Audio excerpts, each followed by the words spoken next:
ভারতের এক সাধু যাকে শুধু হিন্দুরাই নয়, মুসলিম, শিখ, খ্রিস্টান, বৌদ্ধ সবাই সমানভাবে সম্মান করে। मैं अच्छा व्यक्ति अगर कोई किसी को मानता हूँ सनातनी और धर्म गुरु, मैं प्रेमानंद जी महाराज को मानता हूँ। उनके मुंह से फूल बरसते। আর এমন মানুষ আজকের সময়ে খুবই কম দেখা যায়।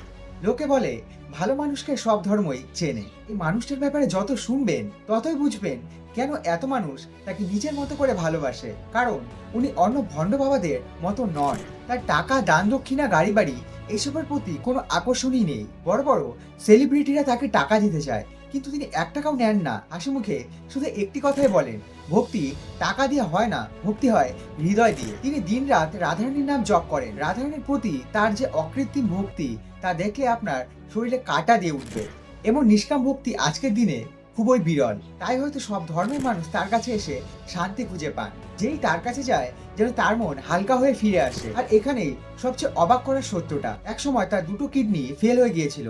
ডাক্তাররা স্পষ্ট বলেছিলেন আপনার হাতে 6 মাস সময় আছে, কিন্তু আজ 6 মাস পেরিয়ে প্রায় 17 থেকে 18 বছর তিনি আজও বেঁচে আছেন, সুস্থ আছেন, হাজারো মানুষের হৃদয়ে আলো জ্বালিয়ে চলেছেন। যদি আপনিও তার মানবতা ও সম্মানকে ভক্তি করেন তাহলে কমেন্ট বক্সে অবশ্যই লিখো রাধে রাধে। আর চ্যানেলটি সাবস্ক্রাইব করতে ভুলো না।